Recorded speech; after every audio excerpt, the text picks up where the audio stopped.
Olá, tudo bem? Espero que vocês estejam bem. Eu sou Cecília Salles, sou psicóloga, sou professora, atuo na psicologia clínica, como psicóloga perinatal, também atuo no Hospital do SUS aqui na cidade do Recife. E hoje eu gostaria de agradecer a FICER pela oportunidade de falar sobre esse campo de atuação tão importante que é a psicologia hospitalar. Nós vamos falar um pouco sobre a atuação do psicólogo hospitalar nesse período de pandemia e pensar algumas questões para o pós-pandemia, esse pós-pandemia que tanto aguardamos, né, ansiosamente aguardamos para que a gente possa falar em pós-pandemia.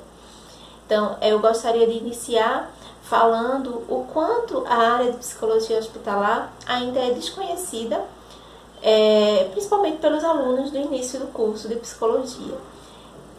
É muito comum que quando eu pergunto, né, para os meus alunos, primeira aula de psicologia hospitalar, quem de vocês pensa em ser psicólogo hospitalar? Normalmente um ou dois, né? Raramente é mais do que isso. E as pessoas, professora, até acho interessante, mas eu não sei muito bem o que faz. Então, isso se deve um pouco, né, à tradição da clínica aqui no nosso país, da psicologia clínica aqui no nosso país. Então, eu sempre brinco dizendo aos meus alunos que quando eles pensam em ser psicólogos, eles pensam logo na clínica bem bonita, né, em tons pastéis e tudo mais, e não percebem, né, inicialmente, lógico, o quanto a psicologia é vasta, né, o quanto nós temos diferentes possibilidades, né, inúmeras possibilidades de atuação. Quanto a isso, o Congresso, né, vai, né, mostrar para vocês, está mostrando para vocês, né, diferentes possibilidades de atuação. Eu espero que vocês aproveitem, né, eu espero contribuir bastante, né, com o interesse de vocês por esse campo de atuação que é a psicologia hospitalar. Eu acredito, né, que a vida de vocês, assim como a minha, né, a vida de todos nós, mudou muito, né, em 2020 com a chegada da pandemia de Covid-19. Essa forma de nos comunicar, né, essa forma de fazer congresso é diferente, é resultado dessas mudanças. E eu diria que um dos lugares onde as mudanças elas foram mais significativas foi no hospital, né, porque é o hospital onde está a linha de frente de enfrentamento, né, dessa pandemia.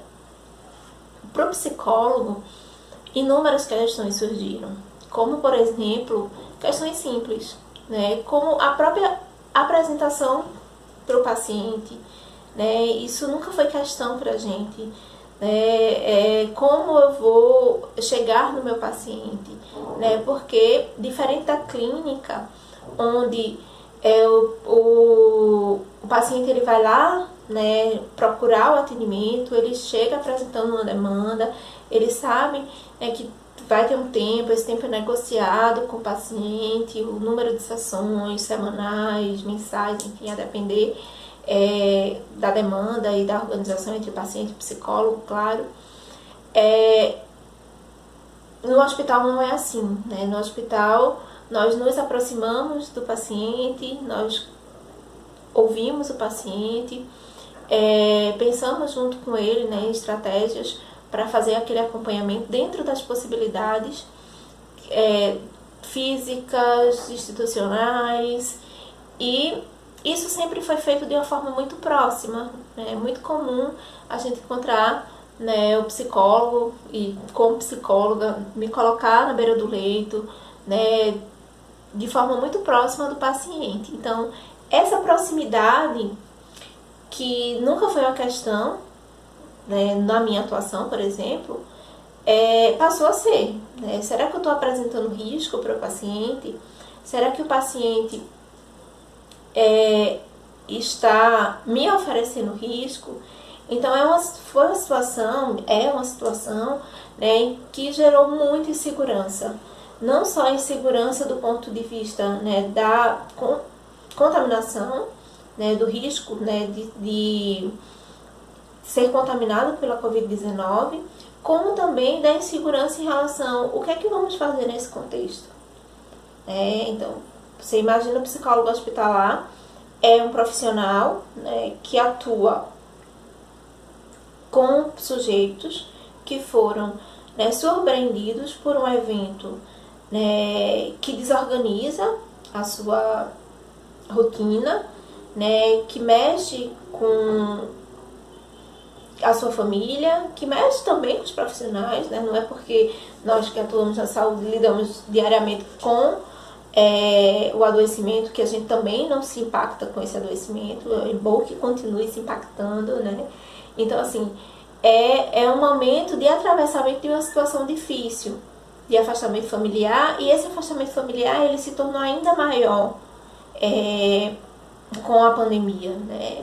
Se antes a gente tinha um familiar que ficava acompanhando, nesse momento esse familiar, para a segurança do paciente e para a sua própria segurança, é convidado a ficar, né, fora desse cuidado. Então, aquilo que a gente tanto valorizava, que era o compartilhamento do cuidado com a família, passou a ser evitado como uma forma de proteção a esse mesmo paciente. Então, nós vivemos muitas dificuldades, né, por estarmos também, né, colocados numa situação de risco, por estarmos também vivenciando, né, o medo, a insegurança, que é natural desse momento. Uma equipe de saúde fragilizada, né, se sentindo também muito insegura. Não era só o paciente que se sentia insegura, mas a equipe de saúde também. Então, foi necessário que nós, né, reestruturássemos várias formas de fazer. Por exemplo, as visitas leito a leito. Repensar, será que visitando leito a leito, que é onde a gente mais identifica as demandas, né, emocionais, a necessidade de acompanhamento, será que ao estar passando de leito a leito, isso, embora seja bom do ponto de vista emocional para o paciente, que vai ter a oportunidade, né, de falar sobre suas angústias, mas será que eu também não estou oferecendo risco, né, de contaminação? Então essas visitas elas passaram a ser repensadas, e uma estratégia para lidar com isso foi aumentar a comunicação com a equipe. Então, se antes já era importante a comunicação com a equipe, agora mais, né? Olha, quem são os pacientes e que equipe é essa, né? A equipe que inquestionavelmente precisa estar lá, né, lidando diretamente com o paciente. Então, conversar mais com a equipe de enfermagem, conversar mais com os médicos, quem são os pacientes, como é que vocês acham que eles estão. É importante a gente pensar que não foi só os setores que receberam pacientes com Covid que foram impactados, né? Todos os setores, com pacientes cardiopatas, com pacientes com problemas, né, de diferentes ordens, na própria maternidade, coisas, né, que a gente sempre lutou muito para conseguir, né, como a permanência de um acompanhante na maternidade. Isso passou a ser, né, feito de forma mais cautelosa. Então, vários setores do hospital, eles sofreram, todos os setores do hospital sofreram um impacto muito grande. Então, nós precisamos, né, estamos, né, nos reinventando nesse fazer. Uma coisa interessante é o uso da máscara.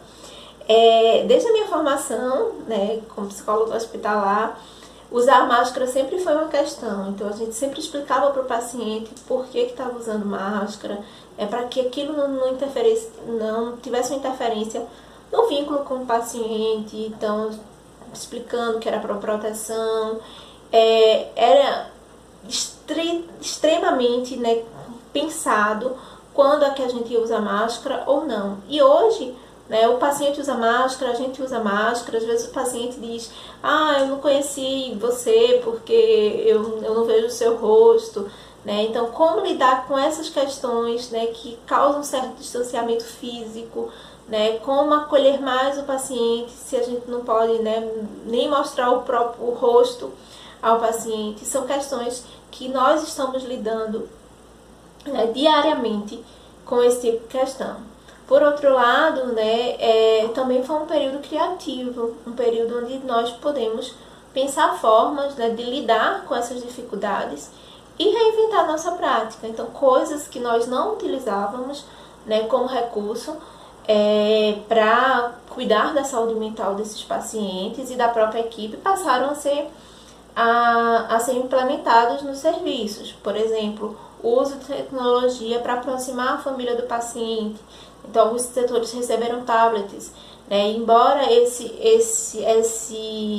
essa aproximação ela pudesse ser feita por qualquer profissional da saúde, né, que pudesse fazer essa mediação entre a família e o paciente, é o psicólogo, né, que tem capacidade técnica de avaliar o impacto disso, né, de avaliar o impacto disso na saúde mental do paciente, né, de ouvir, né, de forma especializada a angústia do paciente por esse distanciamento, a forma como o paciente e o familiar, né, tem lidado com esse adoecimento, né, embora seja uma doença, mas cada pessoa, cada sujeito se angustia, sofre, vivencia esse adoecimento de uma forma muito particular, né, e o psicólogo é o profissional que tem essa capacidade técnica, né, essa formação ao longo de 5 anos, né, para fazer essa escuta mais especializada. Então, nós tivemos experiências muito positivas em relação a isso, como, por exemplo, né, na minha prática, a realização de visitas, né, de atendimentos remotos, proporcionando que uma mãe que está lá no interior do estado pudesse visitar seu filho que está na UTI, né, fazer essa visita remota, interagindo com o filho, né, olhando, né, conversando com a equipe sobre aquele paciente, né, sobre o seu filho. Isso foi muito, muito interessante, né, e acredito que vai ficar para o pós-pandemia, né, porque nós não deixamos de vivenciar dificuldades onde a gente tem uma dificuldade do familiar encontrar um ente querido, né, que seria importante, que faria bem para o seu estado emocional ter contato com aquele paciente, com aquele familiar, mas ele mora longe, né, ou não tem condições de se locomover, enfim, inúmeras questões, né, a gente vivencia no contexto hospitalar. Então, eu acho que de forma geral, mostrar que saúde mental, né, a pandemia ela trouxe, né, ainda mais essa certeza de que não funciona separar a saúde mental de saúde física. Nós sabemos o quanto é importante cuidar tanto da saúde mental quanto da saúde física, o quanto é importante a presença do psicólogo hospitalar, né, para lidar com essas questões, né, no campo da saúde mental, da prevenção, da promoção, né, de saúde mental, que às vezes realizado, as intervenções são realizadas com simples, né, atitudes, oferecer um espaço de escuta, pensar uma estratégia, né, que diminua a angústia daquele paciente, como, por exemplo, trazer uma informação para a família, né, fazer com que ele, né, se comunique de alguma forma com a família ou com a própria equipe. Também, né, oferecer um espaço de escuta para essa equipe que também está muito angustiada. Então, foi criado um espaço de escuta foi criado um espaço de escuta para os profissionais, né, para a equipe como um todo, ampliar, né, os espaços de discussão sobre a saúde mental. Então, o psicólogo ele pode também estar atuando nessa formação de outros profissionais para que reconheçam onde há um sofrimento psíquico, onde há necessidade de uma intervenção de um profissional especializado em saúde mental, seja psicólogo, seja psiquiatra. Então, essa relevância da saúde mental no contexto hospitalar, eu acredito que é uma coisa que fica para o pós-pandemia, e também a nossa capacidade, né, de criar diante das dificuldades, de criar novas formas, né, de prevenir o adoecimento mental, de colaborar com a saúde mental dos pacientes. Então, eu espero que a gente possa conversar em outros momentos, né, com um pouco mais de tempo sobre a psicologia hospitalar, mas para finalizar, eu gostaria de dizer, né, que é um campo onde a gente pode criar muitas possibilidades, né, de promoção em saúde mental, e isso é muito importante para a saúde como um todo. Obrigada.